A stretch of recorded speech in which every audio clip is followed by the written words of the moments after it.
Hello guys and gals, and welcome back to another episode of Haunted Gaming. Yes, this time we return back to the gaming side of our, favorite spooky stories on the internet, and come across one that is entitled There Are No Children, a Gothic 2 creepypasta. First time we've done Gothic, so sit back, relax, and enjoy.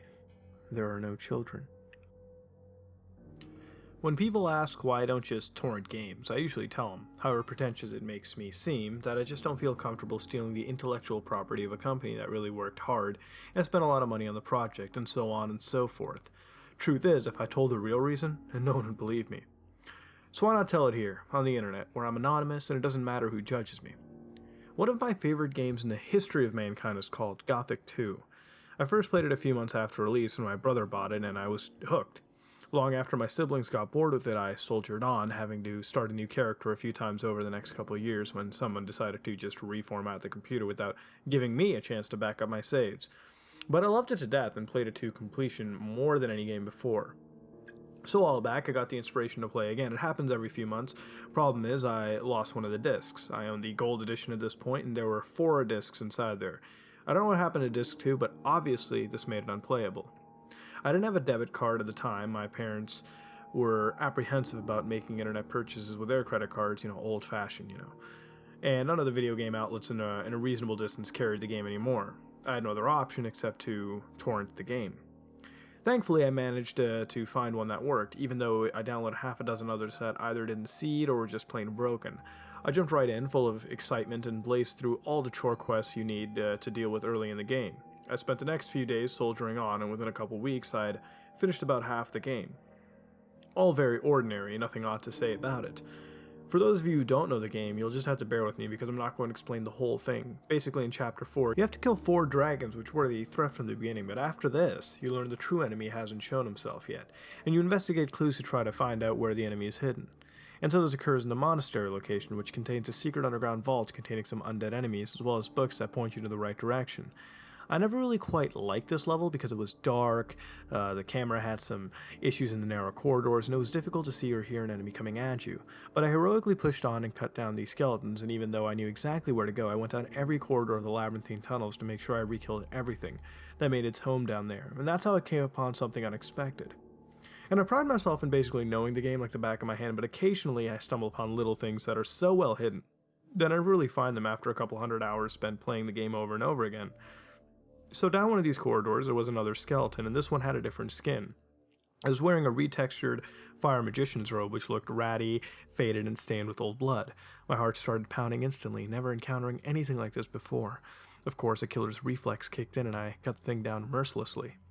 It wasn't until it was dead and I collected my composure that it occurred to me that the skeleton never tried to attack me.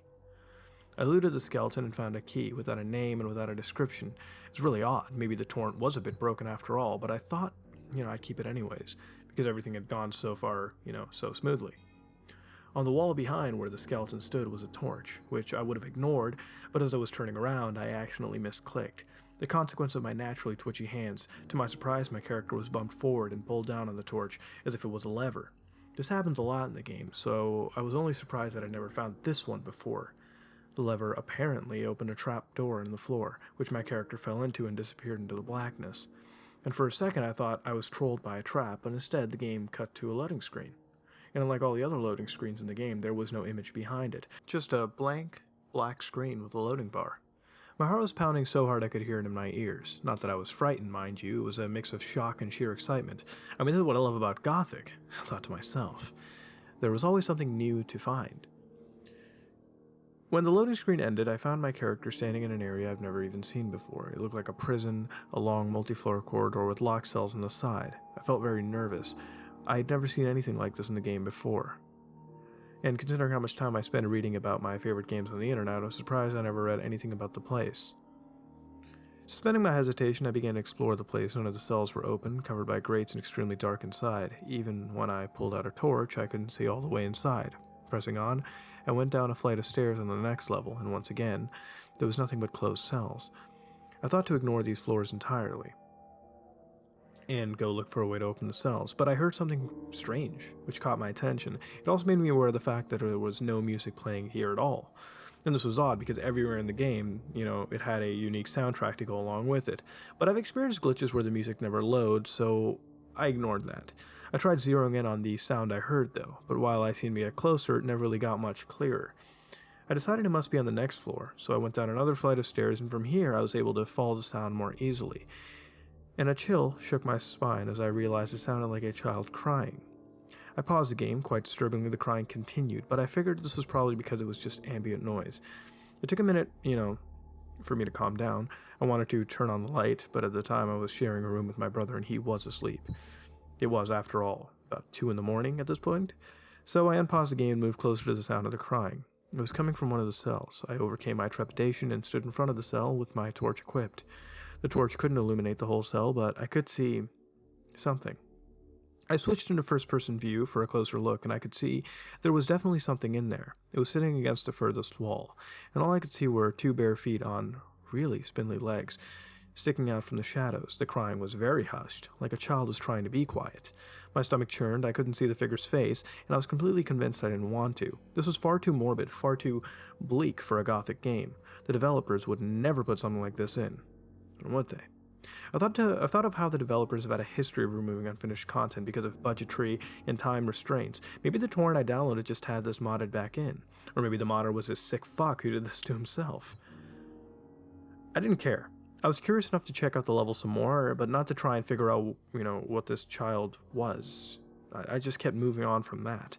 Eventually I was on the bottom level. None of the other cells contained anything at all. But on the bottom level, I saw a lot of broken furniture. Some of it was torture equipment, like I was used to seeing in certain areas of the game. It wouldn't look out of place in a prison like this, to be frank. But what made it stand out was that it didn't look like any of the models that existed in the game. The textures were different, and they also had a much higher polygon count, somehow. I mean, that was really strange. But there was no way this really ancient game engine, which couldn't render hands that were more than lumps drawn to look like fists, could render such high-quality objects. I don't know much about game modding, but I could assume the modder who created this level may have somehow changed the engine to do this. I really don't know. Go ask a game designer. None of this is that important anyway, so just keep reading. On the wall was a lever. I assumed this lever opened the doors. I wasn't ready to open all of them yet, fearing, the figure I saw in the cell back on the second floor. Before pulling it, I decided to go back and check to see if, it was still there. And when I came on the second floor, I stood frozen. 4 cells down on the right, where the figure was imprisoned, the gate was somehow open. My breath held in my throat, and I couldn't even blink. After about 3 seconds, I heard a quiet hiss, and from the cell, completely black in shadow, something. I don't know what the fuck it was, crawled on all 4s, and I couldn't see it well enough, but it went climbing over the rail on the side and leaping down into the floors below. I nearly shit myself. I hit escape, saved the game over an empty file, and immediately closed it. I stared at my desktop screen for a good 10 minutes before gathering myself. What the fuck was that? Holy shit. And by this point, it was almost 3 in the morning. The thought crossed my mind that this wasn't real. I mean, it wasn't. Maybe I was hallucinating because I was so tired. Yeah, I think I was playing it for too long. I mean, maybe I already went to bed and I'm just having this fucked up dream. Whatever. I pressed a power button to my laptop, put it to sleep, and I just crawled into bed and passed the fuck out. I woke up in the early afternoon on a Saturday. The sun was bright in my room and I looked at my laptop sitting on my desk. I remembered vividly what I saw last night, but I felt somehow much more reassured in the daylight. I spent the afternoon and most of the evening outside of the house, and it wasn't until after midnight that I sat down on my computer again. My brother was asleep, and I prepared to wake up my PC. I decided I wasn't going to play it all tonight. I was just going to browse the internet for a bit and go to sleep. But when my computer woke up, I found to my distinct horror that the game was still there, with the pause menu open. My throat seized up, and I sat there in horror. Did I not close the game last night, like I thought I did? Maybe I forgot to quit. I'm gonna just hit the power button and went to bed. I don't know. For some reason, I didn't just quit the game and avoid playing like I intended to. I unpaused it and, guess what? Kept playing. So there, 4 doors down on the right. The cell that the thing crawled out of was still open. Slowly, I approached and took a look inside. There wasn't much in there, thankfully. There was a skeleton against the wall. But when I saw the figure sitting down before, wherever it was, in its chest was a knife, which I could take. So when I took out my torch to get a better look, I lost my shit though. There were small, Childlike handprints in blood all over the wall and floor around the skeleton. Blood was smeared on the wall, barely legible though. It looked like it said, Mommy. What the fuck? I left the cell. Fuck that shit. Fuck that noise. I thought whoever modded this is fucked up. Outside, I heard noises. Hissing, scratching, somewhere around me. I looked around just frantically, taking out my sword to kill whatever the fuck this was. I only caught a glimpse of it. On one of the upper floors, crawling all over the railing, I decided that this thing was going to fucking die. I ran up a couple flights of stairs and hurried to where I last saw it. As I was standing in front of the cell, I heard a gross, guttural breathing sound, like someone was trying to breathe in while choking. I took my torch again to try to look inside. Again, the torch could not reach the furthest part of the cell, but in a shadowy corner I could make out something sitting there. It was fidgeting and making that choking sound. I could tell it was that child thing, the only living thing in this whole damn place apart from me. How the fuck did it get in there now? I couldn't tell if it was chasing me or running from me. Since I couldn't get to it now, I decided to open my inventory and look at the knife I picked up. It didn't have a name, just a description. Mommy made me. She didn't love me. Well, just to add to the list of disturbing shocks I had so far, I backed away from the cell. Instead of trying to find anything there, I decided to look for a way out. However, though I looked at every inch of the damn place, peeking to every cell, but daring not to open them, I couldn't find the exit. At least the creature hadn't moved far. I had two options. I could open the cells and let the thing out for a look at a clue, or I don't know, cheat. I knew enough about the console commands to know that whenever you're in a dungeon, the command go to pause would warp you out to a location near the exit. I decided it was worth a shot, and so I tried it. I popped up inside one of the cells, standing in front of the gate and faced outwards. Through my headphones, I could tell there was something behind me, the choking sound of that child thing. It was right there in that cell, behind me. The thing screeched right as I opened the pause menu. I screamed somewhat, only barely managing to restrain it as to not wake my brother. I was shaking in a cold sweat with tears in my eyes, and after a moment I started to laugh. Wow, that's just my kind of luck. I decided this place wasn't just worth the trouble. I clicked load and clicked on a save game from before, and I went into this damn place. While I was still in the courtyard of the monastery I was so familiar with. But that wasn't where the game loaded. Instead, it loaded back in the prison, inside one of the cells. My mind blanked. What? I must have clicked the wrong save file, so I tried again, and again. Every save game loaded in the same place. Desperate, I even tried starting a new one. But all that happened was, I began in one of the cells with no items at all. I concluded that my game was genuinely fucked, so I tried to quit. Instead of a typical "Are you sure" screen with the yes or no option, I got a pop-up saying, "You can't leave me." I felt my stomach move up to my throat. This game was really fucked. Alt-tab didn't close the game. Well, that usually happens. Control-delete didn't work either, so I tried to restart the computer by holding the power button down for a while, but even after a solid 60 seconds, the computer was still on and the game was still running. So I unplugged my laptop and pulled the battery. I didn't care what I did to my computer. I couldn't do anything with it as long as this fucking game wouldn't close. At least I'd shut down my computer, I guess, so I knew it wasn't completely possessed. I plugged the battery back in and hit the power button. I was gonna install the game, delete the torrent, completely reformat my PC, and all data be damned. I wasn't going to leave any traces of this demon shit behind, but instead of getting a login screen, the game just showed up again. Fuck! I was back in the cell. I saw the thing crawling on the walls outside as if it was looking at me. On the floor at my character's feet was a note, and before I destroyed my laptop, I thought I would humor myself and read it. To the best of my memory, this is what it said. "This world has no children. You've been here time after time, but you've never thought about that. There are no children. No one talks about children. Has anyone claimed to have a son or a daughter or be a child of anyone else? No. Children don't exist here, but they should. How can there be a world with no children? I knew this had to change, so I tried to create one.